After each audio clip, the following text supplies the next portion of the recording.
പിതാവും പുത്രനും പരിശുദ്ധാത്മാവും ഒരുവൻ തന്നെ. യേശുവയുടെ അതിപരിശുദ്ധമായ പേരിന് മഹത്വം. പിതാവും പുത്രനും പരിശുദ്ധാത്മാവും മൂന്ന് ആളുകൾ അല്ലെന്ന് വ്യക്തമാക്കുന്ന പ്രവചനം ശ്രദ്ധിക്കുക. എന്തെന്നാൽ നമുക്ക് ഒരു ശിശു ജനിച്ചിരിക്കുന്നു, നമുക്ക് ഒരു പുത്രൻ നൽകപ്പെട്ടിരിക്കുന്നു, ആധിപത്യം അവൻ്റെ ചുമലിലായിരിക്കും. വിസ്മയനീയനായ ഉപദേഷ്ടാവ്, ശക്തനായ ദൈവം, നിത്യനായ പിതാവ്, സമാധാനത്തിൻ്റെ രാജാവ് എന്ന് അവൻ വിളിക്കപ്പെടും. ദാവീദിൻ്റെ രാജപീഠത്തിലും അവൻ്റെ രാജ്യത്തിലും അവൻ്റെ ആധിപത്യം നിസ്സീമമാണ്. അവൻ്റെ സമാധാനം അനന്തവും. നീതിയിലും ധർമ്മത്തിലും എന്നേക്കും അത് സ്ഥാപിച്ച് പരിപാലിക്കാൻ തന്നെ.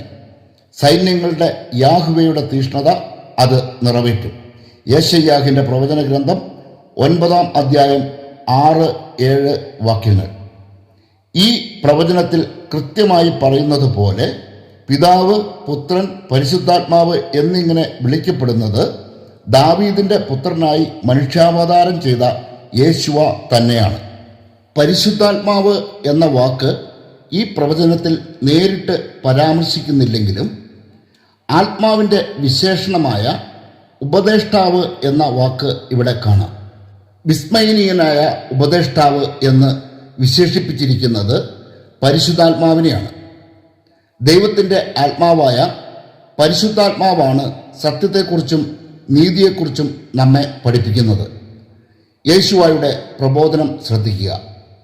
അവൻ വന്ന് പാപത്തെക്കുറിച്ചും നീതിയെക്കുറിച്ചും ന്യായവിധിയെക്കുറിച്ചും ലോകത്തെ ബോധ്യപ്പെടുത്തും. യോഹന്നാൻ അറിയിച്ച യേശുവയുടെ സുവിശേഷം 16-ാം അധ്യായം 8-ാം വാക്യം. ലോകത്തെ ബോധ്യപ്പെടുത്തുകയെന്നാൽ ലോകത്തെ ഉപദേശിക്കുമെന്നും പഠിപ്പിക്കുമെന്നും ആണ് അർത്ഥമാക്കുന്നത്. മനുഷ്യപുത്രനായ യേശുവ വാഗ്ദാനം ചെയ്തത് ദൈവമായ തൻ്റെ ആത്മാവിനെയാണ്. മനുഷ്യപുത്രനായ താൻ സ്വർഗത്തിലേക്ക് കയറിയാൽ മാത്രമേ സഹായകനായ ആത്മാവിനെ ലോകത്തേക്ക് അയക്കാൻ സാധിക്കുകയുള്ളൂ എന്ന് ഈ വാഗ്ദാനത്തിന് തൊട്ടു മുൻപ് യേശുവ വ്യക്തമാക്കുന്നുണ്ട്. ഈ വാക്കുകൾ നോക്കുക. എങ്കിലും സത്യം ഞാൻ നിങ്ങളോട് പറയുന്നു, നിങ്ങളുടെ നന്മയ്ക്ക് വേണ്ടിയാണ് ഞാൻ പോകുന്നത്.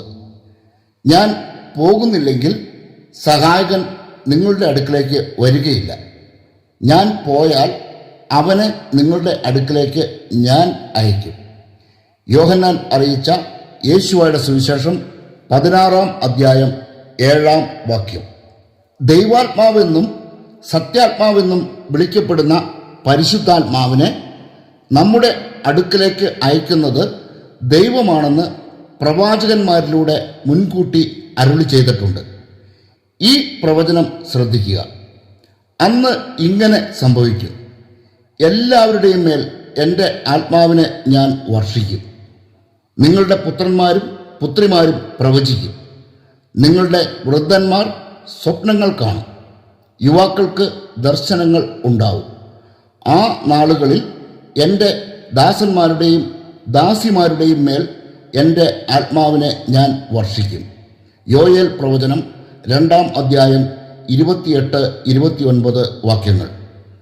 ഇതുമായി ബന്ധപ്പെട്ട അനേകം പ്രവചനങ്ങൾ ബൈബിളിൽ വേറെയുമുണ്ട്. എന്നാൽ മനുഷ്യപുത്രനായിരുന്നപ്പോൾ യേശുവ പ്രഖ്യാപിച്ചത് സഹായകനായ പരിശുദ്ധാത്മാവിനെ നിങ്ങൾക്ക് വേണ്ടി അയക്കുന്നത് താനാണെന്നാണ്. മാത്രവുമല്ല, താൻ സ്വർഗത്തിലേക്ക് പോകുന്നില്ലെങ്കിൽ സഹായകൻ നിങ്ങളുടെ അടുക്കിലേക്ക് വരികയില്ലെന്നും അവൻ വ്യക്തമാക്കി. ഇതിൽ നിന്ന് നാം മനസ്സിലാക്കേണ്ടത്, മനുഷ്യപുത്രൻ സ്വർഗത്തിലേക്ക് തിരികെ പ്രവേശിക്കുന്നതോടെ അനാദിയിലെ താൻ ആയിരുന്ന ദൈവിക പദവിയിലേക്ക് കൂടിയാണ് തിരികെ പ്രവേശിക്കുന്നത് എന്നാണ്. താൻ അയക്കുന്ന സത്യാത്മാവിനെക്കുറിച്ചുള്ള യേശുവയുടെ പ്രഖ്യാപനം നോക്കുക. സത്യാത്മാവ് വരുമ്പോൾ നിങ്ങളെ സത്യത്തിൻ്റെ പൂർണ്ണതയിലേക്ക് നയിക്കും. യോഹന്നാൻ അറിയിച്ച യേശുവയുടെ സുവിശേഷം 16-ാം അധ്യായം 13-ാം വാക്യം. യേശുവയുടെ ഈ വാക്കുകളെയും പ്രവാചക ലിഖിതങ്ങളെയും ചേർത്ത് വെച്ച് നാം ഒരു സത്യം മനസ്സിലാക്കണം. എന്തെന്നാൽ പുരാതന കാലത്ത് പൂർവ്വപിതാക്കന്മാരോട് സംസാരിച്ച അതേ ദൈവം തന്നെയാണ് കാലസമ്പൂർണതയിൽ മനുഷ്യപുത്രനായി അവതരിച്ച യേശുവ എന്നും സ്വർഗാരോഹണത്തിന് ശേഷം അവൻ തൻ്റെ അനന്തമായ ദൈവിക മഹിമയിലേക്ക് പ്രവേശിച്ചു എന്നും മനസ്സിലാക്കുമ്പോഴാണ് ത്രിത്വത്തിൻ്റെ യഥാർത്ഥ രഹസ്യം നമുക്ക് തിരിച്ചറിയാൻ സാധിക്കുന്നത്. ദൈവം തൻ്റെ ദൈവികത സ്വർഗത്തിൽ നിലനിർത്തിക്കൊണ്ട് ഭൂമിയിൽ മനുഷ്യനായി അവതരിച്ചതാണ് യേശുവ മിശിഹാഹ്. അതായത് ഭൂമിയിലേക്ക് അവൻ വന്നത് ദൈവികമായ അവസ്ഥയിൽ ആയിരുന്നില്ല. ഈ സത്യം കൃത്യതയോടെ വ്യാഖ്യാനിച്ചത് അപ്പസ്തോലനായ ശൗൽ ആയിരുന്നു. ശൗലിൻ്റെ പ്രഖ്യാപനം ശ്രദ്ധിക്കുക. ദൈവത്തിൻ്റെ അവസ്ഥയിലായിരുന്നിട്ടും അവൻ ദൈവവുമായുള്ള തുല്യത നിലനിർത്തേണ്ടത് ഒരു കാര്യമായി പരിഗണിച്ചില്ല. തന്നെ ശൂന്യനാക്കിക്കൊണ്ട് ദാസന്റെ അവസ്ഥ സ്വീകരിച്ച് മനുഷ്യരുടെ സാദൃശ്യത്തിൽ ആയിത്തീർന്ന് അവസ്ഥയിൽ മനുഷ്യനെപ്പോലെ കാണപ്പെട്ടു. മരണം വരെ, അതെ കുരിശുമരണം വരെ അനുസരണയുള്ളവനായി തന്നെ താഴ്ത്തി. ഫിലിപ്പി ലേഖനം 2-ാം അധ്യായം 6 മുതൽ 8 വരെയുള്ള വാക്യങ്ങൾ. ദൈവം എന്ന അവസ്ഥയിൽ ആയിരുന്നില്ല ഈ ഭൂമിയിൽ 33 വർഷം യേശുവ ജീവിച്ചത്. എന്തെന്നാൽ ദൈവം എന്ന യഥാർത്ഥ അവസ്ഥയിൽ ആയിരിക്കുമ്പോൾ അവന് മരണത്തിലൂടെ പരിഹാരം ചെയ്യാൻ സാധിക്കുമായിരുന്നില്ല. ഈ വെളിപ്പെടുത്തൽ ശ്രദ്ധിക്കുക. മരണത്തെ ആശ്ലേഷിക്കാനായി ദൂതന്മാരെക്കാൾ അല്പം താഴ്ത്തപ്പെട്ടവനായ യേശുവ മരണത്തിന് അധീനനാവുകയും മഹത്വത്തിൻ്റെയും ബഹുമാനത്തിൻ്റെയും കിരീടം അണിഞ്ഞവനായി കാണപ്പെടുകയും ചെയ്തു. ഹെബ്രായ ലേഖനം 2-ാം അധ്യായം 9-ാം വാക്യം. മരണം വരെ യേശുവ ജീവിച്ചത് ദൈവദൂതന്മാരെക്കാൾ അല്പം താഴ്ത്തപ്പെട്ട പരിപൂർണ മനുഷ്യനായാണ് എന്നും മരണാനന്തരം അവൻ മഹത്വത്തിൻ്റെയും ബഹുമാനത്തിൻ്റെയും കിരീടം അണിഞ്ഞവനായി കാണപ്പെട്ടുവെന്നുമാണ് ശൗൽ ഇവിടെ വ്യക്തമാക്കിയത്. സ്വർഗത്തിൽ അവൻ തിരികെ പ്രവേശിച്ചത് തൻ്റെ ദൈവികമായ പൂർവാവസ്ഥയിലേക്കായിരുന്നു. ഈ വെളിപ്പെടുത്തൽ നോക്കുക. ആകയാൽ ദൈവം അവനെ അത്യധികം ഉയർത്തി എല്ലാ പേരുകൾക്കും ഉപരിയായ പേര് നൽകുകയും ചെയ്തു. ഇത് യേശുവായുടെ പേരിന് മുമ്പിൽ സ്വർഗത്തിലും ഭൂമിയിലും പാതാളത്തിലുമുള്ള സകലരും മുട്ടുകൾ മടക്കുന്നതിനും യേശുവ മിശിഹാഹ് നാഥനാണെന്ന് പിതാവായ ദൈവത്തിൻ്റെ മഹത്വത്തിനായി എല്ലാ നാവുകളും ഏറ്റുപറയുന്നതിനും വേണ്ടിയാണ്. ഫിലിപ്പി ലേഖനം 2-ാം അധ്യായം 9 മുതൽ 11 വരെയുള്ള വാക്യങ്ങൾ. ഈ വെളിപ്പെടുത്തലിൽ നിന്ന് എന്താണ് നാം മനസ്സിലാക്കേണ്ടത്?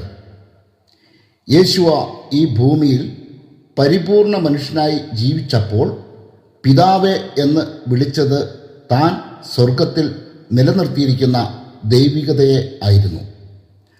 ആ കാലയളവിൽ അവൻ ദൂതന്മാരെക്കാൾ താഴ്ത്തപ്പെട്ടവനും മനുഷ്യൻ്റേതായ എല്ലാ വികാരങ്ങളും ഉള്ളവനും ആയിരുന്നുവെങ്കിലും അവൻ ഒരിക്കലും പാപം ചെയ്തില്ല. അവൻ ജനിച്ചതും പാപമില്ലാത്തവനായാണ്.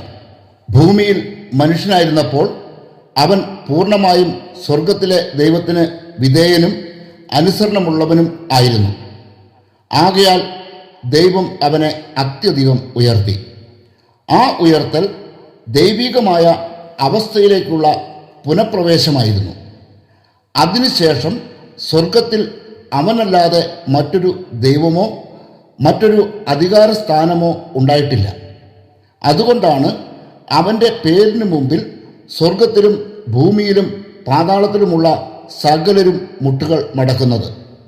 നിക്യാ സൂനകദോസ് പറയുന്നത് പോലെ പിതാവായ ദൈവത്തിൻ്റെ മുമ്പിൽ രണ്ടാമനാണ് യേശുവ എങ്കിൽ സകലരും മുട്ടുകൾ മടക്കണം എന്ന ദൈവവചന പ്രകാരം പിതാവും അവൻ്റെ മുമ്പിൽ മുട്ടുമടക്കേണ്ടി വരും എന്ന വിരോധാഭാസത്തിലേക്കാണ് അത് ചെന്നെത്തുക. മനുഷ്യനെ സൃഷ്ടിച്ചപ്പോൾ തന്നെ തൻ്റെ പ്രതിച്ഛായ ദൈവം വെളിപ്പെടുത്തിയതാണ്. തുടർന്ന് പ്രവാചകനായ യേശയ്യാഹിലൂടെ തൻ്റെ അസ്തിത്വത്തെ സംബന്ധിക്കുന്ന എല്ലാ ആശയക്കുഴപ്പങ്ങളും പരിഹരിച്ചു. പിതാവെന്നും പുത്രനെന്നും പരിശുദ്ധാത്മാവെന്നും വിളിക്കപ്പെടുന്നത് ഒരേ ഒരാൾ തന്നെയാണെന്ന പ്രഖ്യാപനമാണ് യെശയ്യാവിലൂടെ അവൻ നടത്തിയത്. ഈ പ്രഖ്യാപനത്തിൻ്റെ അടിസ്ഥാനത്തിൽ ദാവീദിൻ്റെ രാജപീഠത്തിൽ ഭരണം നടത്താനിരിക്കുന്ന യേശുവായാണ് സ്വർഗത്തിലും ഭൂമിയിലും അധികാരമുള്ള ഏക ദൈവം. അതുകൊണ്ട് തന്നെ നിത്യാവിശ്വാസ പ്രമാണത്തിൻ്റെ ശില്പികളായ പണ്ഡിതന്മാരുടെ പാണ്ഡിത്യം ദൈവദൂഷണപരമായിരുന്നു എന്നത് ഇവിടെ തെളിയുകയാണ്. വിജ്ഞാനികളും വിവേകികളും എന്ന് അഭിമാനിക്കുന്നവർ യഥാർത്ഥത്തിൽ ഭോഷന്മാരായിരുന്നു എന്നല്ലേ നാം ഇവിടെ മനസ്സിലാക്കേണ്ടത്? യെശയ്യാഹിൻ്റെ പ്രവചനത്തെ ഉദ്ധരിച്ചുകൊണ്ട് ശൗൽ പറഞ്ഞ വാക്കുകൾ നോക്കുക. വിജ്ഞാനികളുടെ വിജ്ഞാനം ഞാൻ നശിപ്പിക്കും, വിവേകികളുടെ വിവേകം ഞാൻ നിഷ്ഫലമാക്കും എന്ന് എഴുതപ്പെട്ടിരിക്കുന്നുവല്ലോ. കോറിന്തുകാർക്ക് എഴുതിയ 1-ാം ലേഖനം 1-ാം അധ്യായം 19-ാം വാക്യം. സ്ത്രീത്വത്തെക്കുറിച്ച് കൽപ്പിത കഥകൾ രചിക്കാൻ പണ്ഡിതന്മാരെ നയിച്ചത് അവരുടെ യുക്തിചിന്തകൾ മാത്രമായിരുന്നു. തങ്ങൾക്ക് അപ്രാപ്യമായത് സർവർക്കും അങ്ങനെ തന്നെയായിരിക്കുമെന്ന് ദൈവമക്കളെ അവർ പഠിപ്പിച്ചു.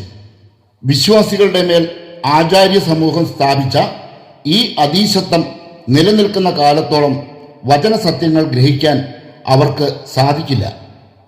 ആത്മാവിൻ്റെ പ്രേരണയ്ക്കനുസൃതമായി വിശ്വാസ ജീവിതം ക്രമീകരിക്കാൻ കഴിയാത്ത വിധം വിശ്വാസികൾ ഇന്ന് ദൈവശാസ്ത്ര അടിമത്തത്തിൽ തളയ്ക്കപ്പെട്ടിരിക്കുന്നു. ഇടയനെ അടിച്ച് ആടുകളെ ചിതറിക്കും എന്ന പ്രവചനം നിറവേറിയാൽ മാത്രമേ ഈ അടിമത്തത്തിൽ നിന്ന് വിശ്വാസികൾക്ക് സ്വാതന്ത്ര്യം ലഭിക്കുകയുള്ളൂ.